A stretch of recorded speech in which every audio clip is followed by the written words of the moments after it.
కొట్టేసాను దానిపైన. అది దాని దగ్గర ఫస్ట్ కార్డు 35 కిలోల బియ్యం ఇచ్చే కార్డు ఉందా?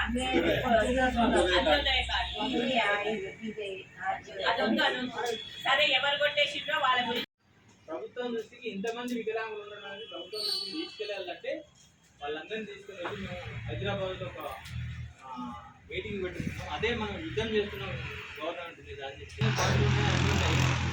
మీరు పడుకోళ్ళు మా పిల్లల కోసం ఆయన చేస్తే మీరు చేయాలి, కానీ కుంటూరు మన కామారెడ్డి జిల్లా తరఫున అక్కగారికి ఎంఆర్ఎస్ ఉద్యమ నమస్కారం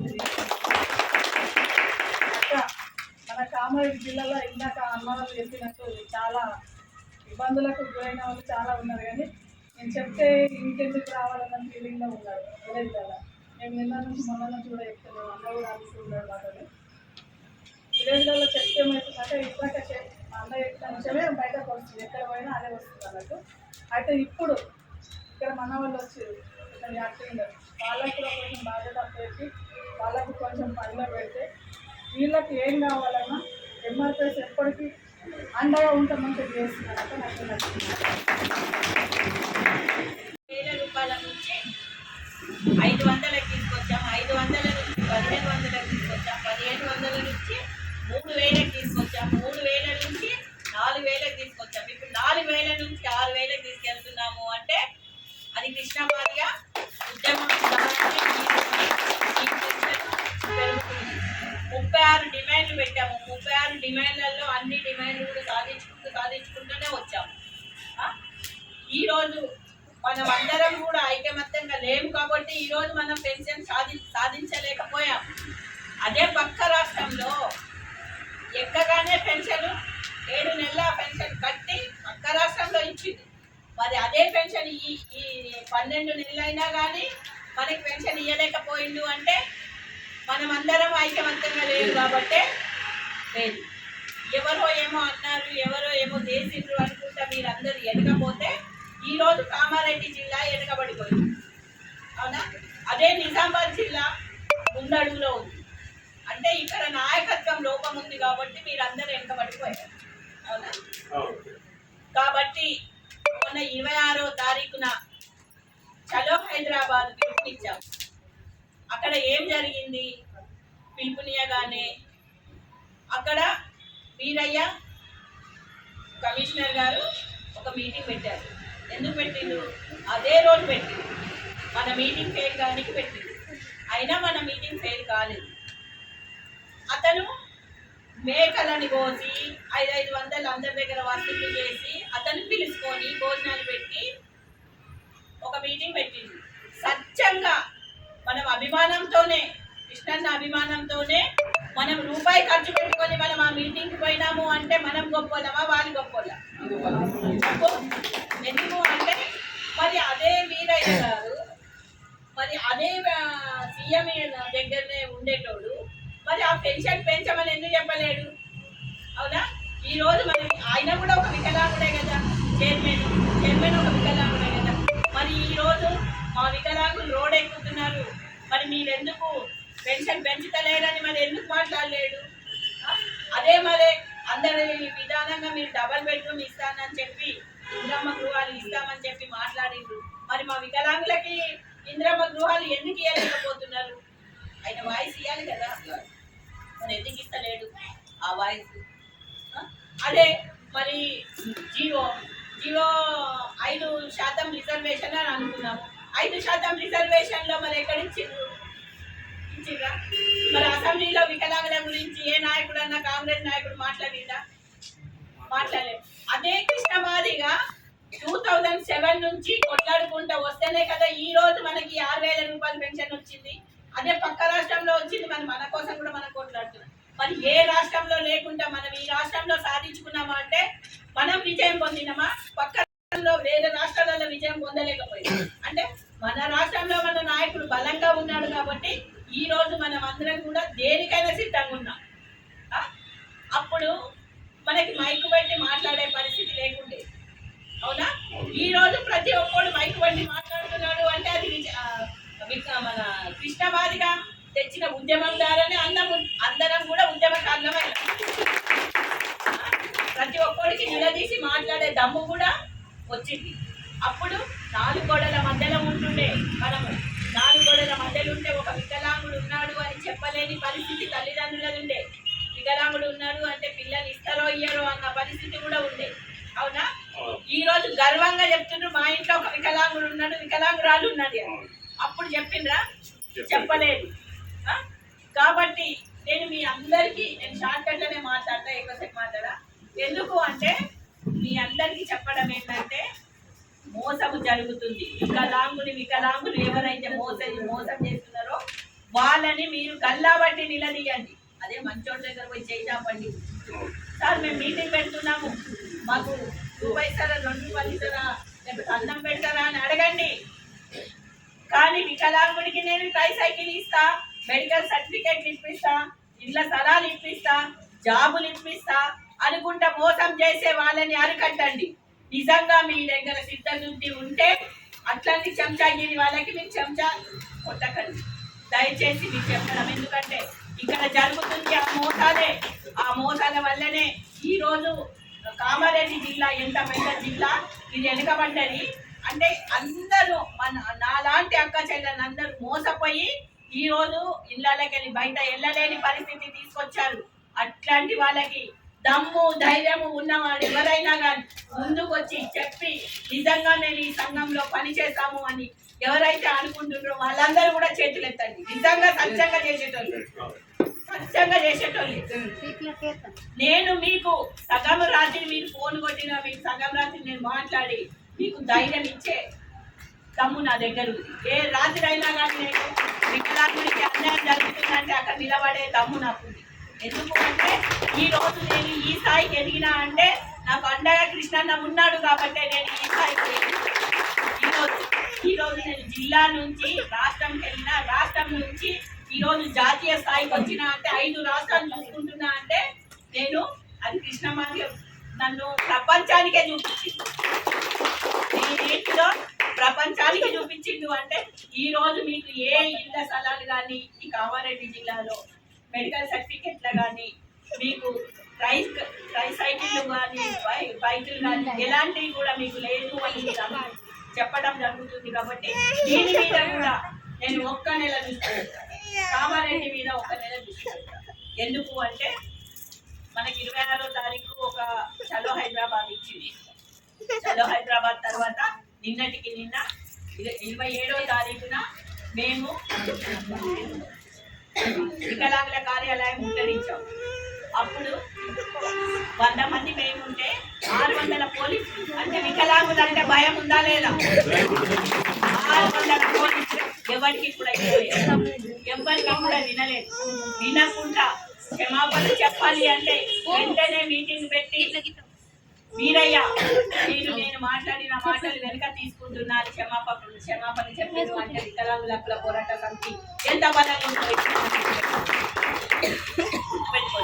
మళ్ళీ రేపు 29వ తారీఖున కలెక్టరేట్ ఉంటుంది కాబట్టి ఇక్కడ నాయకత్వం లేదు కాబట్టి ఉమ్మడి జిల్లాగా తీసుకొని రేపు జరిగే కార్యక్రమాన్ని ఇక్కడ ఉన్న వాళ్ళందరూ కూడా నిజామాబాద్కు రండి. నిజామాబాద్లో మనం కలెక్టరేట్ ఉంటుంది. ఏ రకంగా చేద్దాము అది మేము చెప్తాము.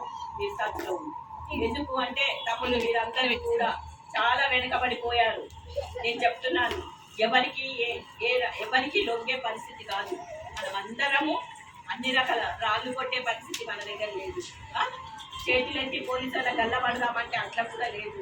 కాబట్టి మనం అందరం సామరస్యంగానే ఈ రోజు దాకా సామరస్యంగానే చేసినాం, ఇప్పుడు కూడా సామరస్యంగానే చేస్తున్నాం.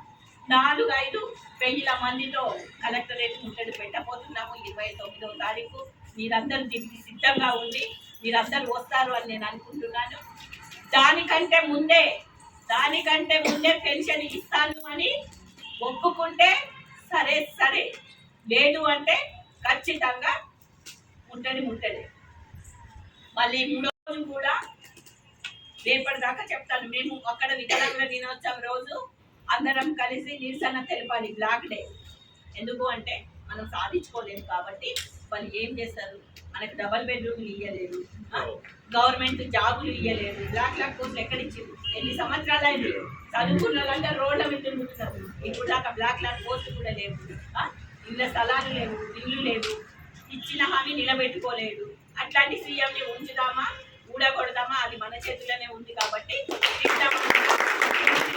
తీర్పుకి మనం అందరం సిద్ధంగా ఉండి ఇది మాత్రం మనము కొత్త కమిటీ వేసి కామారెడ్డి జిల్లాని ఒక జిల్లాగా మార్చే పరిస్థితి నేను తీసుకొస్తా. ఖచ్చితంగా మీకు ఏ రాత్రి ఎవరు ధమ్కీలు ఇచ్చినా, ఎవరు భయపెట్టించినా మీరు భయపడకండి. దయచేసి రాష్ట్ర కమిటీ కూడా మీకు అండగా ఉంటుంది, స్టేట్ కమిటీ కూడా మీకు అండగా ఉంచుతాము. ఎందుకంటే మీ కామారెడ్డి జిల్లా మీద నిఘా పెడతాం ఖచ్చితంగా. అట్లాంటి వాడికి ఒక్కసారి అట్రాసిటీ కేసు పెడితే వాడు బయటకు వెళ్ళకుండా కూడా చేస్తాం. వికలాంగుల హక్కుల పోరాట సమితి సమావేశాన్ని ఏర్పాటు చేసుకొని ఈ సమావేశాన్ని పూర్తి బాధ్యత వహించి ఈరోజు జరుగుతున్నటువంటి సమావేశానికి అన్ని రకాలుగా అందించినటువంటి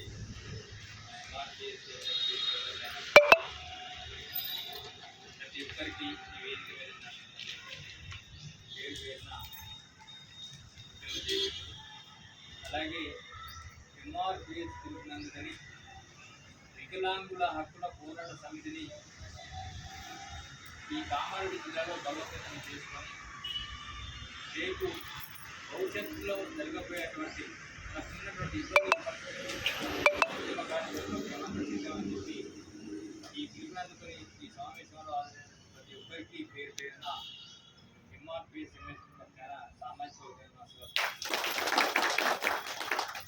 ప్రధానంగా ఈరోజు బిఎస్పిఎస్ వికలాంగుల హక్కుల పోరాట సమితి జాతీయ అధ్యక్షురాలు సుజాత సూర్యవంశి గారిని విశేషంగా మనం పిలుచుకొని ఈ సమావేశాన్ని ఏర్పాటు చేసుకున్నాం. మన పిలుపుని అందుకొని అక్క గారు వికలాంగుల హక్కుల పోరాట సమితి నిర్మాణాన్ని బలోపేతం చేయడానికి ఈ సమావేశానికి హాజరైనందుకు అక్క కూడా పేరు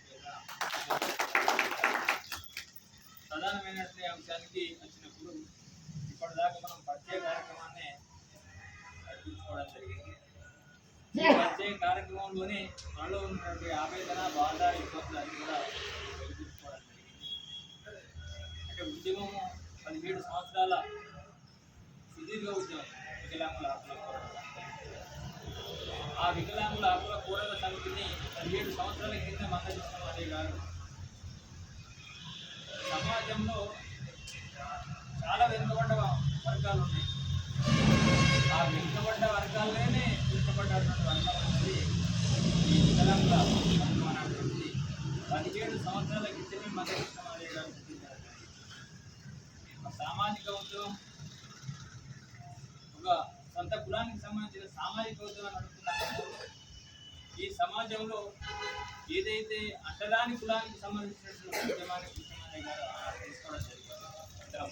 ముఖ్యంగా అంటరాని కులం అనేటువంటి కూడా ఆలోచించినప్పుడు అంటరాని వర్గాలకు సంబంధించిన అంశం వచ్చినప్పుడే ఆ అంటరాని వాళ్ళని బయటికి వెళ్తే మాత్రం అవమానాన్ని కానీ అంతకంటే దారుణంగా ఈ వికలాంగులు ఉన్నటువంటి వర్గం ఇక్కడి నుంచి అవమానాలు ఎదుర్కొంటున్నటువంటి విషయాన్ని అన్నగారు అనడం చూపిస్తారు.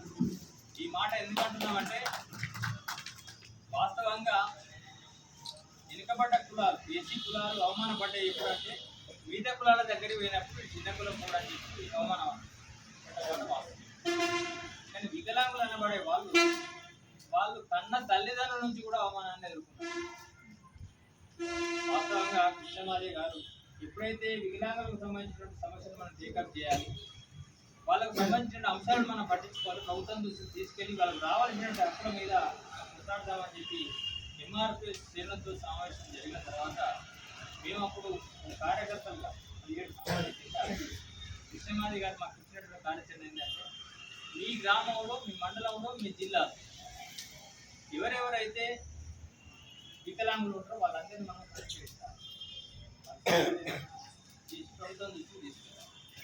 అప్పుడు మాకు కొత్త పరీక్ష. అప్పటిదాకా మేము ఎంఆర్పిఎస్లో పనిచేస్తున్నాము.